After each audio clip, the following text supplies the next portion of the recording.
Hello Spooklets and welcome back to the channel, and if this is the first time you are seeing this face, subscribe for spooky shit. On a Monday we investigate the ghosties and on a Thursday we talk about the ghosties. And today we're going to talk about Ettington Park Hotel, apparently the UK's most haunted hotel.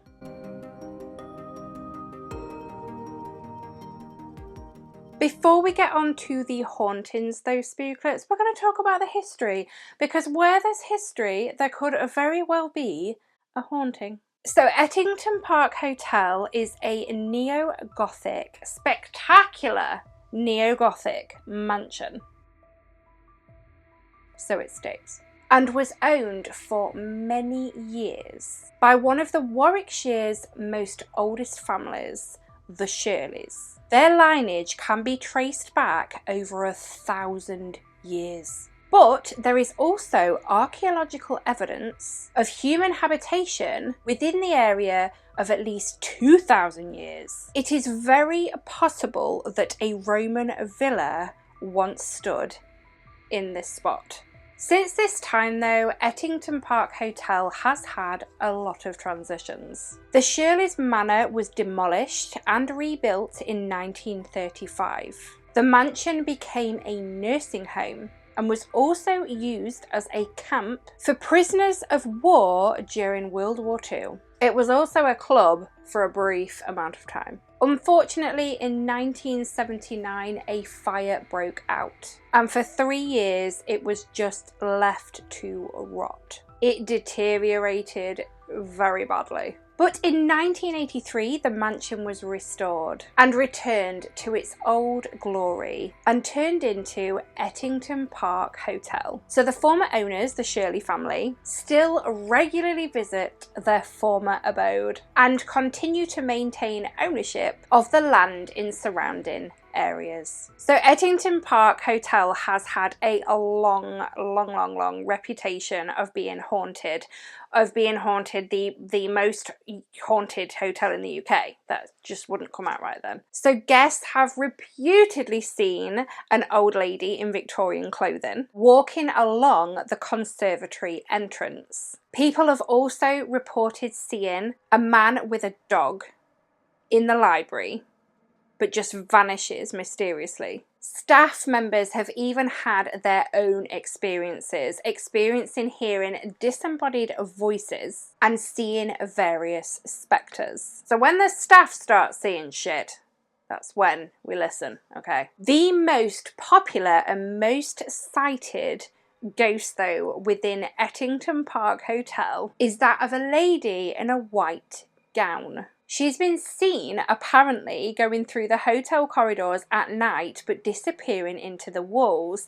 Now, is this a residual haunting? Okay, this reminds me of something that I've seen once. I've actually seen it a few times and it plays on my mind. You know when apparently people see ghosts walk through walls, did there used to be a door there? Is it a residual haunting and they're going through a door that once was there? The staff believe though that this lady in this white gown is a former governess, and she is known by Lady Emma. There is also apparently sightings of a monk both inside and outside of Ettington Park Hotel. So there's been many sightings of an army officer. People have also reported seeing 2 young boys. They belonged to the Shirley family and they drowned in a nearby river in the 1800s. I still think, and I've said this in these chat videos, these are residual hauntings. That lady in the white gown, especially, going through the corridors and seemingly going through walls, I think there could have been a door there. It's just theory. It's just my thoughts. But I think there was a door there. Okay, so I found an experience on TripAdvisor. Someone has stayed at Ettington Park Hotel and wrote their review, their experience, their paranormal experience they think they've had. So they've started by saying, is this the most haunted hotel in the UK and therefore possibly the world? You decide. We were visiting Stratford-upon-Avon and after driving down through Ludlow we stayed the night at Ettingham Park. a fantastic Gothic building having appeared in numerous TV shows and films. The Haunting, 1963. Although this had no bearing on our decision to stay there, in fact, if we had known about its history, my wife would not have let me book in. I'm glad I booked it because she did find out, as it really is a great place to stay. We had room 2 on the first floor, just off the gallery at the top of the stairs, overlooking the front doors. Lucky or what? After booking the hotel, my wife did a bit of searching on the internet and found out about its colourful history and decided that whatever happened, we did not want room 7. Apparently the most haunted bedroom in the hotel. After a few calls and emails requesting any room other than room 7, we were happy to be allocated room 2 upon arrival. I would want room 7, but this is because it's me and it's what I do. I'd want to stay in the most haunted room. I'd ring and say, look, I need to book with you, but I want the most haunted room, please. And if there's someone in it, you kick them out because you say, do you not know who I am? A very large room reached via a few steps after opening the bedroom door. There was also an equally large bathroom, both well decorated. After checking into the room, my wife kindly unpacked and set about making a coffee as she usually does while I go for a wander around the hotel to see where everything is. On my wander, I ended up visiting the long gallery on one of the higher floors.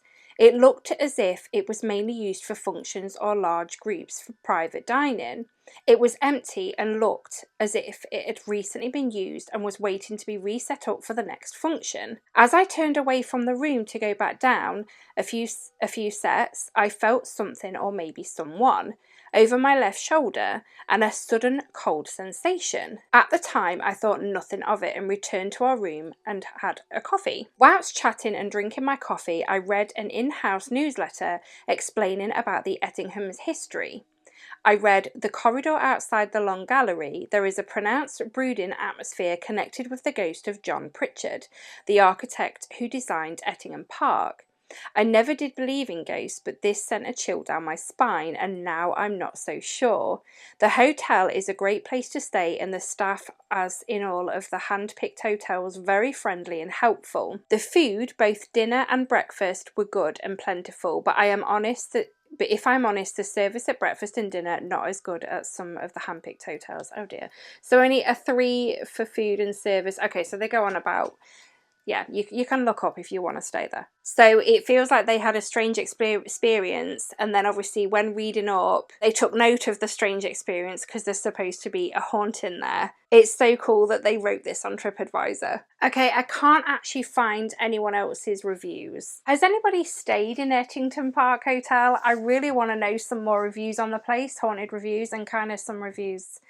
The food didn't sound good. With the food or the staff, I can't remember now. Again, I would go stay in room 7. I've done a haunted hotel, or a supposedly haunted hotel in my own city of Lincoln. The Lawns, it's Charlotte House, it was an asylum. I filmed there for my Halloween special last year. It was interesting, but anywhere with history, I will go, because it could potentially hold a haunting. So I will go and investigate. I do think when you go investigate somewhere, you have to investigate numerous times, not just the once, really. And this is why I like to revisit places. For those of you that watch my investigations, you know I do go back to places, especially an asylum that we all know and love. I think it's important because sometimes you might not experience anything. They're not performing monkeys. You might be there on the wrong day, time, and you've got to have a lot of patience with the paranormal.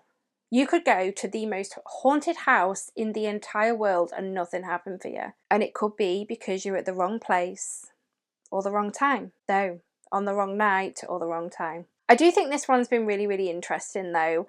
And I do love it when you hear of staff having experiences at these places. But I think it's another one for my list. I think I'd definitely like to go, and I don't think it's that far from me, so I might have to have a stay and a little film of an investigation in there. But I will keep you all updated. Anyway, thank you so much for hanging with me tonight, Spooklets. You know I love your company, and I will speak to you all in my next video, but until then, sleep tight.